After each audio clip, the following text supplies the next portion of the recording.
हाँ, नेक्स्ट है मित्रों मृत्यु संबंधित रीति रिवाज, उसी में है। देखिए अंतिम पाठ पढ़ रहे हम, जन्म के पढ़ लिए, 16 संस्कार पढ़ लिए, विवाह के पढ़ लिए, अब आप पढ़ रहे हैं मृत्यु संबंधित जो रीति रिवाज है, अंतिम पाठ है। और उनमें सबसे पहला पॉइंट है आपकी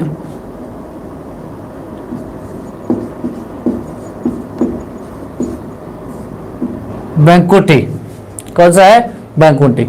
मित्रों सब जानते हो कि बैंकुटी क्या है?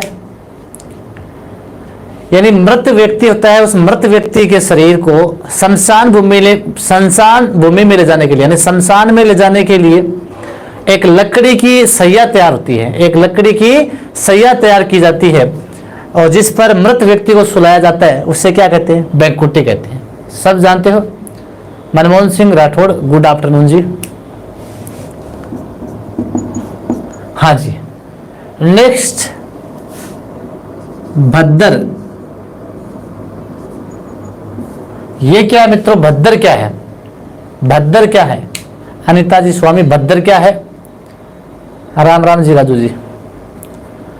हाँ, भद्दर यानी कोई भी वृद्ध व्यक्ति की मृत्यु होती है मित्रों,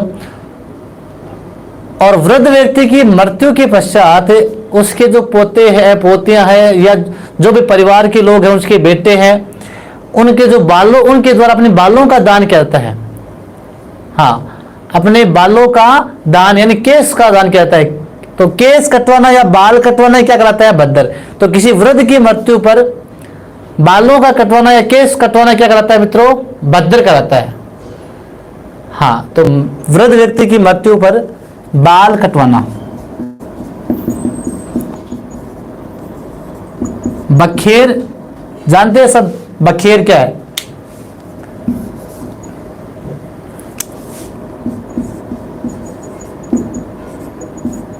हाँ, बखेर क्या मित्रों? हाँ अर्जुन जी, बखेर बिल्कुल।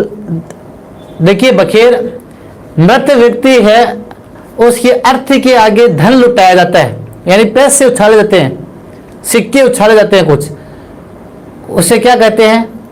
बखेर कहते हैं। मृत व्यक्ति के सैया के आगे शमशान भूमि में ले जाते समय जो धन लुटाया जाता है उसे क्या कहते हैं? बखेर कहते हैं।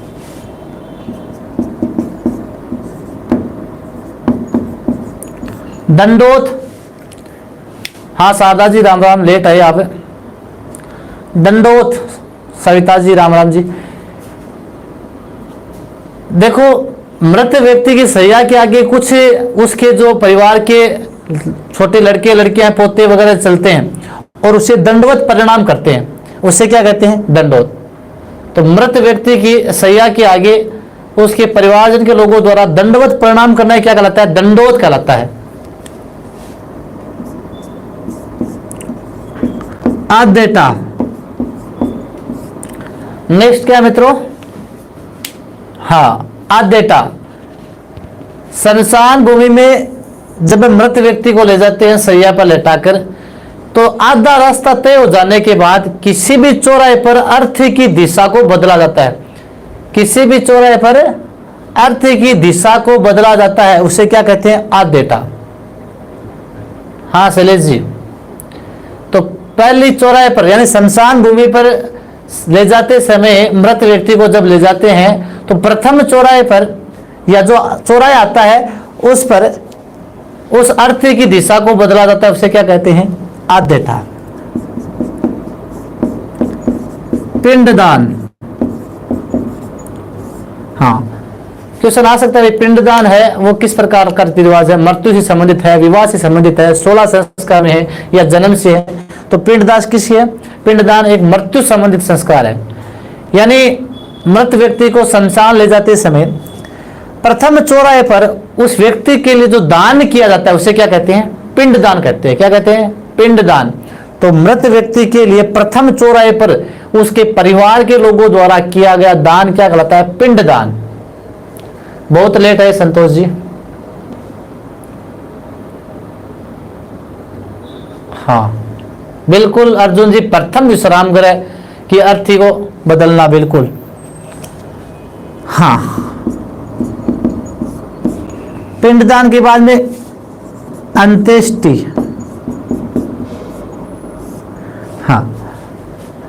अंत्येष्टि सब जानते हैं, जो व्यक्ति मृत व्यक्ति होता है उसका जो बड़ा ज्येष्ठ पुत्र होता है उसके द्वारा उसे मुखाग्नि देना, शमशान भूमि में ले जाकर अर्थी वो मुखाग्नि देना या लांपा देना। लांपा भी जानते होगे आप, यानी एक पूड़ा वगैरह होता है ना पानी का, उस पूड़े से चारों ओर आग देना, उसे कहते हैं लांपा देना। तो अंत्येष्टि उसे कहते हैं। हाँ,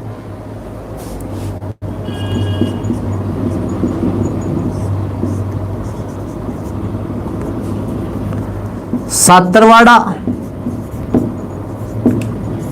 या पानीवाड़ा,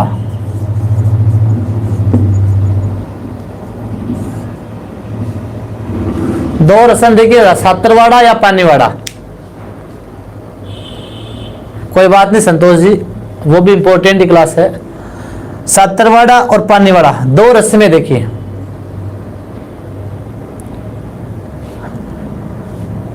मृत व्यक्ति है मित्रों, उस मृत व्यक्ति के जो दाह संस्कार में लोग जाते हैं, वो दाह संस्कार में जाने के पश्चात क्या कुएं पर स्नान करते हैं और कुएं पर स्नान करके उस मृत व्यक्ति के परिवारजनों को ढाढ़स बंधाने के लिए उसके घर जाते हैं, उसे कहते हैं सातरवाड़ा या पानीवाड़ा। तो ध्यान रखना, ये एग्जाम पूछा गया सातरवाड़ा या पानीवाड़ा है वो किस प्रकार का रिवाज है, वो ध्यान रखना मृत्यु से संबंधित एक रिवाज है। हाँ, सातरवाड़ा या पानीवाड़ा क्या है, मृत्यु से संबंधित एक रिवाज है, ध्यान रखना है। इसके तहत है जो दाह संस्कार में शामिल होने वाले लोग हैं वो कुएं पर स्नान करके और मृतक व्यक्ति के परिवारजनों के प्रति सहानुभूति प्रकट करते हैं, इसे सातरवाड़ा या पानीवाड़ा कहते हैं। तो ये आपको ध्यान रखना है। हाँ,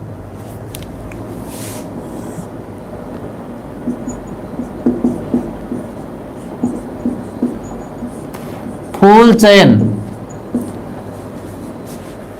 फूल चयन मृत व्यक्ति की मृत्यु के तीसरे दिन उसकी जो बिना जली हड्डियां होती है, हाँ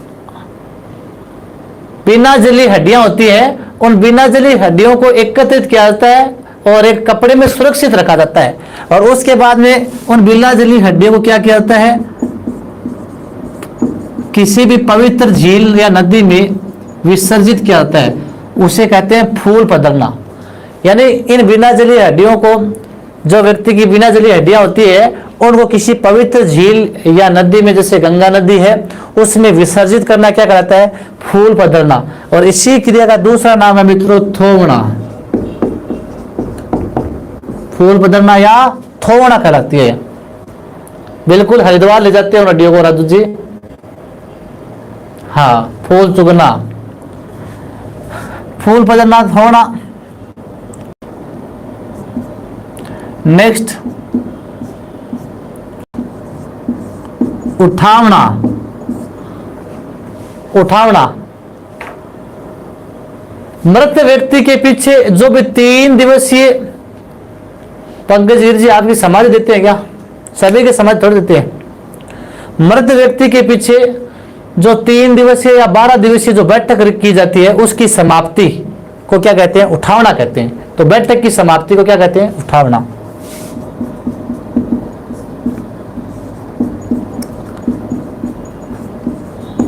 दोवनिया, दोवनिया क्या मित्रों, मृतक व्यक्ति के लिए 12वें दिन है वो शमशान भूमि में जो पानी के घटक या घड़े भरे जाते हैं मित्रों, उसे क्या कहते हैं, दोवनिया। मृतक व्यक्ति के लिए शमशान भूमि में 12वें दिन जो पानी के घड़े भरे जाते हैं उन्हें क्या कहते हैं, दोवनिया कहते हैं। क्या कहते हैं, दोवनिया। कई जगह 15 दिन भी कर लेते हैं, इसको 12 दिन करते हैं।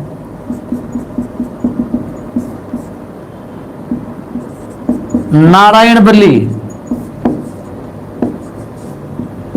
नारायण बलि यानी मृतक व्यक्ति की आत्मा के भटकाव को रोकने के लिए, मृत व्यक्ति की आत्मा के भटकाव को रोकने के लिए उस व्यक्ति के लिए कुछ दान किया जाता है ना, उस व्यक्ति के लिए कुछ दान किया जाता है, उसे कहते हैं नारायण बलि करना। देखते हैं ना गांव में ज्यादातर देखो जो छोटी उम्र में मृत्यु हो जाती है किसी की, उसके लिए नारायण बलि की जाती है ना। गांव में अक्सर होता है, तो एक जानती एक खेत के नीचे जाते हैं कोई भी जोड़ में, और वहां पर क्या है कुछ हवन वगैरह किया जाता है और उस मृत व्यक्ति के लिए क्या है कुछ दान किया जाता है वहां पर पक्षियों के लिए। इसे कहते हैं नारायण बलि। तो मृत व्यक्ति की आत्मा के भटकाव को रोकने के लिए ही नारायण बलि की जाती है।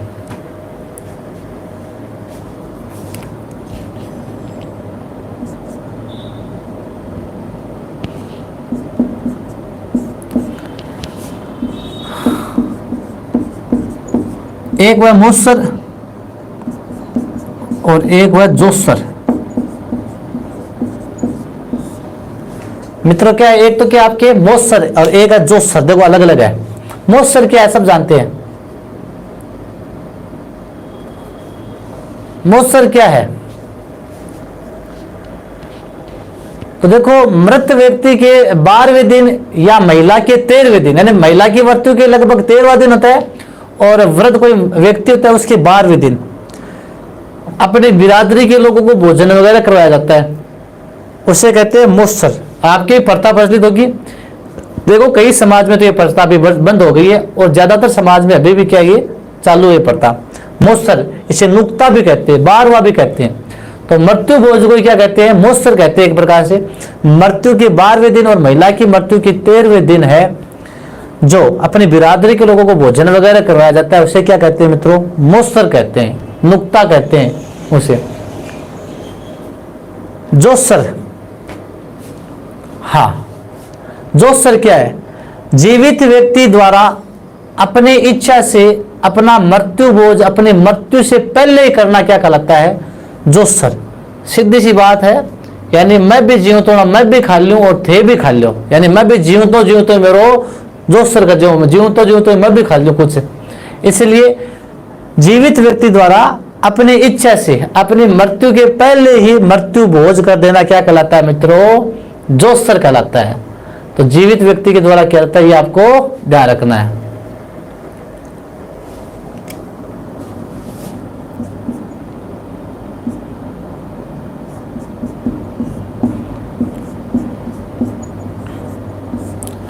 श्राद्ध, हाँ हाँ जी श्राद्ध, श्राद्ध जानते हैं सब।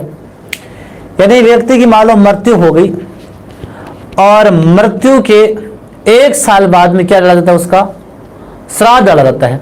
और ये श्राद्ध कब आता है मित्रों, कौन से महीने में डाला जाता है, आश्विन के कृष्ण पक्ष में। कब आता है, आश्विन के कृष्ण पक्ष में। हाँ तो 15 दिन तो आश्विन के और भाद्रपद पूर्णिमा के, टोटल श्राद्ध पक्ष के दिन कितने मित्रों, 16 दिन।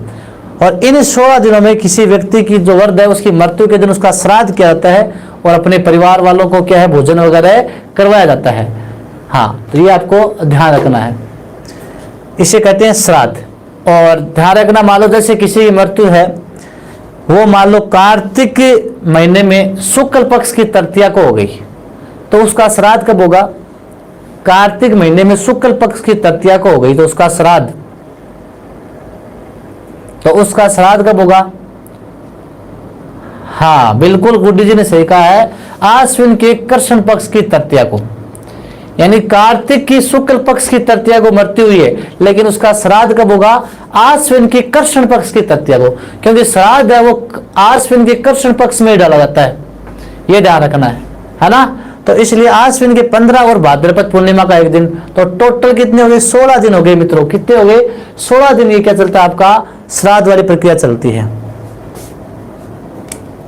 एक होता है मित्रों ओक,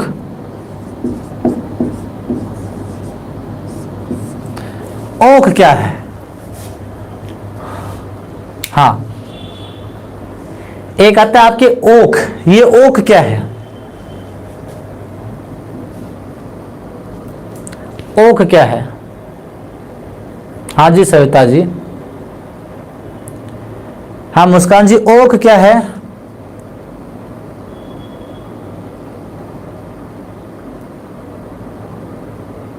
राकेश जी बोल रहे ओक त्योहार है।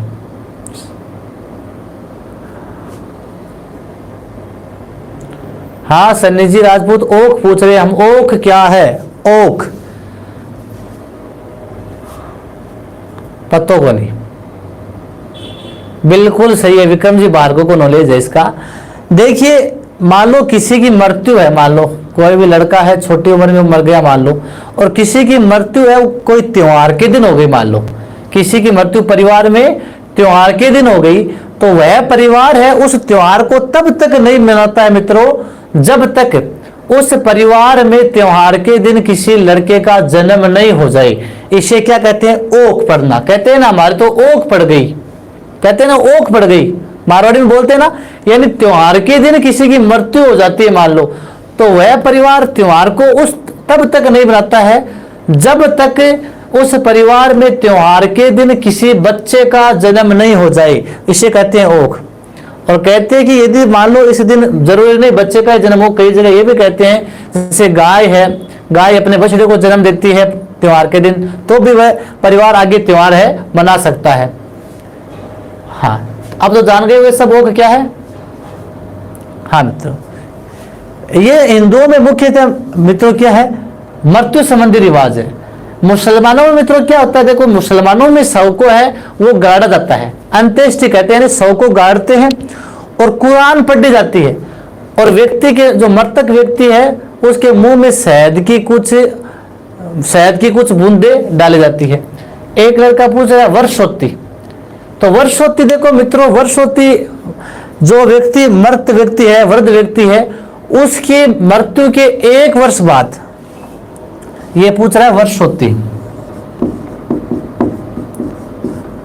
तो वृद्ध व्यक्ति की मृत्यु के 1 वर्ष पश्चात, हाँ वृद्ध व्यक्ति की मृत्यु के 1 वर्ष पश्चात उसके लिए जो संस्कार वगैरह किए जाते हैं उसे कहते हैं वर्षोत्ती। कहते हैं ना आज उसकी वर्षोत्ती मनाई है, यानी 1 वर्ष जस्ट पूरा होता है उस दिन वर्षोत्ती मनाई जाती है उसकी।